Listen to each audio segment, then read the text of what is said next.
Welcome to Strategic Darshan. Strategic Darshan is going to analyze the most relevant topic of the contemporary world, based on which the New World Order, which is going to emerge out, in which China under President Xi Jinping is the most important player, around which the titanic shift which is being witnessed by the world is taking shape. Today, we have Major General K.K. Sinha, a strategic and defense analyst and expert, deciphering and decoding the intentions of China through the Centenary address of President Xi Jinping.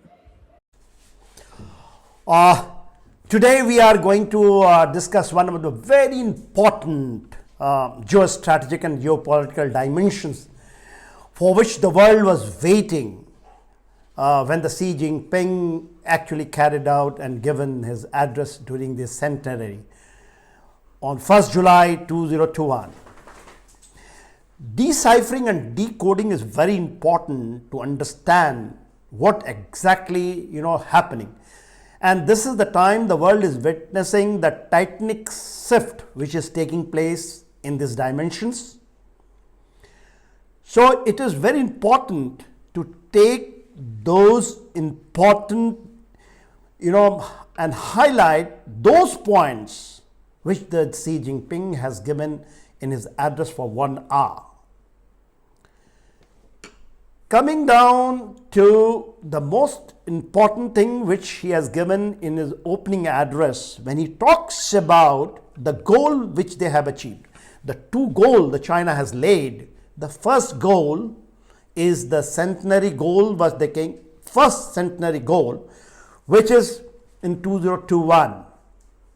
And what he says is the accomplishment of the first centenary goal, in which they actually target and aim to have a modern, prosperous society, and also marching toward the second goal, which they want to achieve it by 2050, when they will be actually celebrating on ground 100 years of the formation of People's Republic of China in 2049. Now, how it started?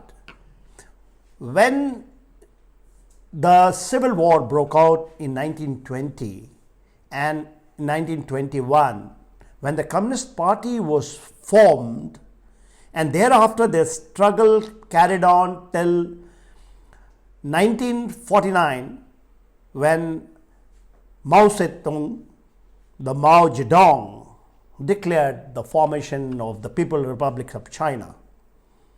That is the mainland of China, and that is the time also the Taiwan came in existence. What they aimed to have what they called is of course the English form of the society which they perceived, and what they have achieved under all odds, a very well crafted, very cunningly they have moved in their journey. And when it has come, this 100 years which they have now completed of the Communist Party of China, I think more or less they have achieved with tremendous zeal, with cunningness, taking the world absolutely in a different way, leveraging through those weaknesses and the strength which they had, and they have arrived. So today, 1.4 billion Chinese, when this is what they had the syndrome which they talked about, is the Middle Kingdom syndrome, which they have perceived in 19th and 20th century. Based on that, it is now they have able to achieve. And I think Xi Jinping has able to pronounce it from Tiananmen Square when he has told to the world, and no one can doubt. I think they have gone beyond. They have gone beyond. In last about 1 or 2 decades, they have achieved something more for the second centenary goal which they have laid for themselves. And what exactly is the second centenary goal? When he is talking about in his address, by the second centenary of 2049, it's aimed to rule the entire, and this has not been actually given in his address, but it has been in their philosophy, in their, in their wishes, and they are working on it. When they want to rule the entire planet through its political and hegemonic clout, this is their ambition. That includes not only the globe, but also the space and other domain on which they want to rule this planet. So the narrative which has been created, now, especially when they have achieved the first centenary aim, that they want to take over Americans. I think this is more as a perceived thing and a narrative by the Western. But as for the Chinese is concerned, they are aiming aim plus. At the first time, they want to have defeat from unipolarity, and when the Xi Jinping, he talks about the multipolar world, I think again in the guise of multipolarity which he has taken, he wants to achieve again that unipolar which he wants to rule. Now in his address one point has come, and that also you can see, the Chinese people are capable of dismantling the old world and building a new one. What does it mean? It means, which he has not pointed it out, that they want to rule the entire planet through the political and hegemonic clout, but it is, actually it has been taken from their philosophy and the Middle Kingdom syndrome and the Middle Kingdom philosophy of theirs, this particular thing, but this underscores that particular point. The Chinese people are capable of dismantling the old world and building a new one. Now, during his address, he have not used and he has not spelled out all the prominent personalities and leaders of the last 100 years. But he has been talking about, and that has been taken again from his address. And what he says, let us take this moment to cherish the memory of the comrade Mao Zedong, who was there from 1893 to 1976 when he died. Mao Zedong had the philosophy when actually he came, and the expanism, he wanted to expand. They have taken the the Tibet Autonomous Region, Xinjiang, Mongolia. That is the time, and the mainland China, they expanded, but they have not taken Taiwan. They came with a design, a very far-reaching aim, when they have said that even Mao Zedong, when he talked about, he actually perceived those things, and initially he was aiming that within China he should have a society which is prosperous, which is having an income of their own, for which initially he had he created an iron curtain. This is the time the Chinese have that syndrome that is called the Great Wall of China. He has not spoken in his address, but he has talked about a steel wall. Actually, it is something, it is a aim, or it is something, a philosophy which draws out from the Great Wall of China.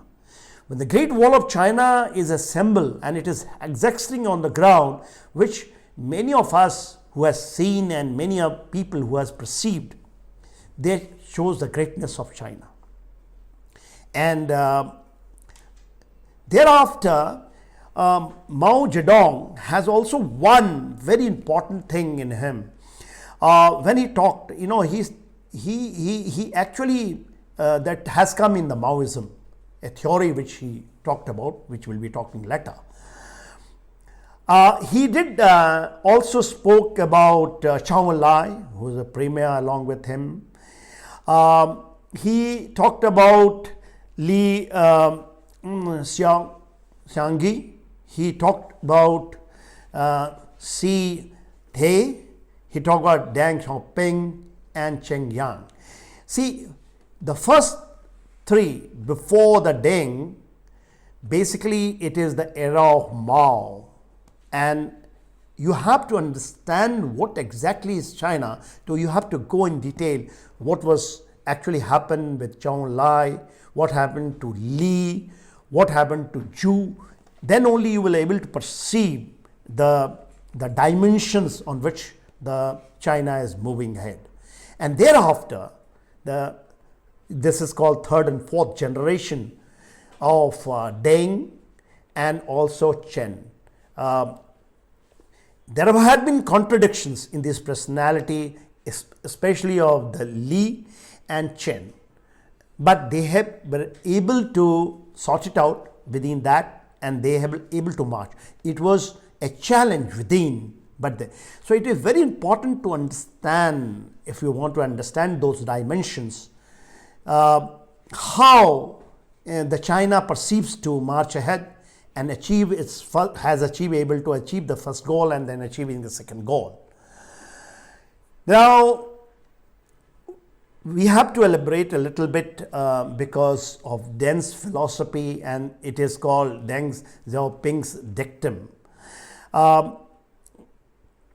This is on which the modern China has emerged out, and I think a lot of credit goes to Deng. The three main idea, the way he has perceived and opened up, and all this they have been able to achieve, achieving that prosperous society, they have grown economically giant and second economic power in the world. I think it has been on that philosophy on which the China believed, and Xi Jinping, he believes it. When he says, when the Deng said, okay, hide your ambitions, you do not tell your ambition to everyone. It is a philosophy, and disguise your clause. Clause means when you are going to grab someone, you have to hide it. You don't have to show. That time, absolutely submissive China, very, very polite, whether it was in the field, of diplomacy, whether in the field of approaching for the economic opening up, they were not exerting themselves. They gave the feeling, and that is the thing, exactly happened when initially Nixon in 1972, followed by your Ronald Reagan in 1976, when he accepted after the Mao Zedong died in 76. That is the time he opened up, and he actually, the Americans got into a philosophy, Ronald Reagan and Nixon was of the view, if the China is taken a stride along with the complete world, I think it will be a different China. It is not be a communist China, but a capitalist China, which will be a better thing, for the growth of the world, for prosperity, peace, and they will be able to do it. At the same time, if you remember, they had a Cold War going on with Russia.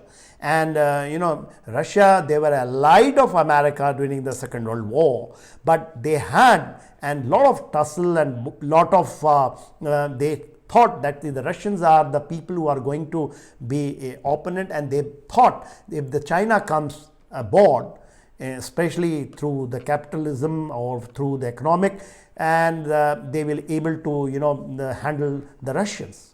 And during that time, I think it was a disguise was there of the dragon rising.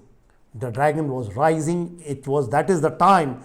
The second thing of his dictum, which he actually he told to Chinese people, not in those terms, but at times it has come: hide your capability and bid your time. That buy your time.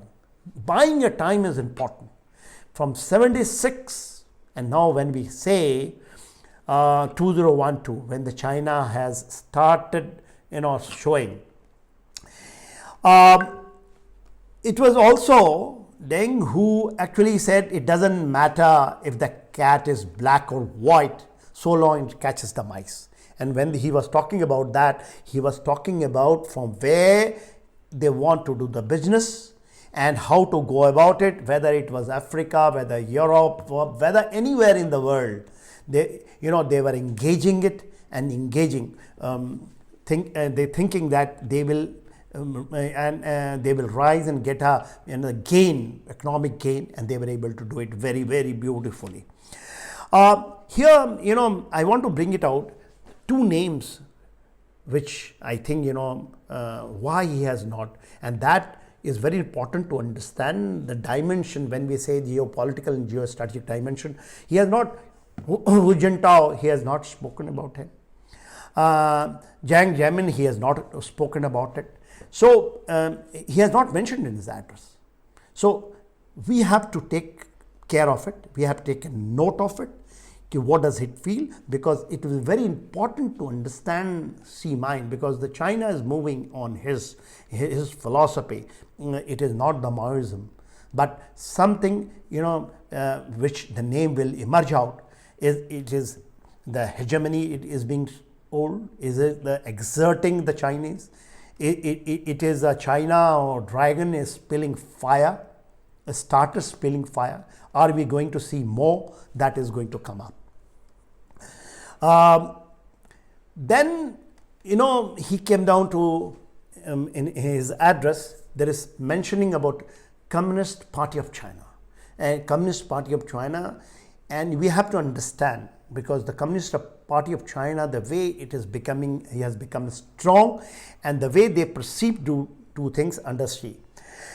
What he said in his address, the Communist Party of China, with more than 95 million members, 95, understand, the China has got 1,400 million, population.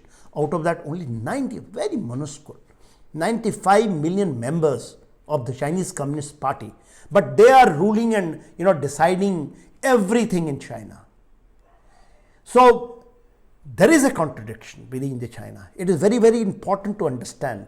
And here he has mentioned 1 billion people. And what he said that 1.4 billion is advancing unstoppable momentum toward the second century goal. And I brought it out what is their second century goal, which he has not spelled it out. The second century goal is ruling this planet. It is not overtaking, the Americans and thereafter, they are the unipolarity. He is not talking. That is not their philosophy. Narrative, of course, a lot of narratives have come and of course, immediate challenges to take over American. See, as on today, when we say you compare it in absolute term, the American, your economy, because militarily, he may not be able to do it. Economically, he wants to supersede. He wants to actually take a lead, and which they perceive, and the way the Chinese are going, they may achieve that. What has got the meaning, and what is the, we have to, and here is the catchword. Here is that, he is worried about. See, as on today, China has got 400 millions. 400 millions. 95 million is the only people who are the members of Chinese Communist Party. But 400 million is the middle class. And they are actually worried. Out of which is likely to grow to 900 million. 900 out of 1,400 million. 900 million is the middle class. As on today, they are not looking forward. They just want, these people wants to have the economic, well off, so they want to enjoy life, they want to travel, they are not bothered about it. But what is changed, what is changing a little bit in mainland China, the people are started talking about certain things, especially when we will talk about how we decipher and decode it from the Indian perspective.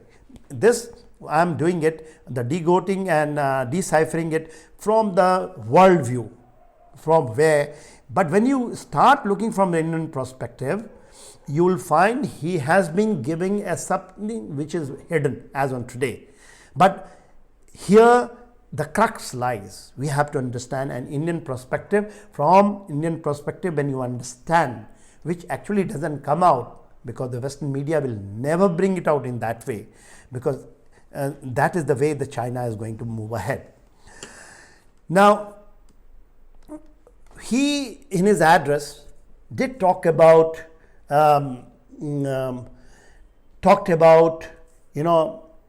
People's Republic of China.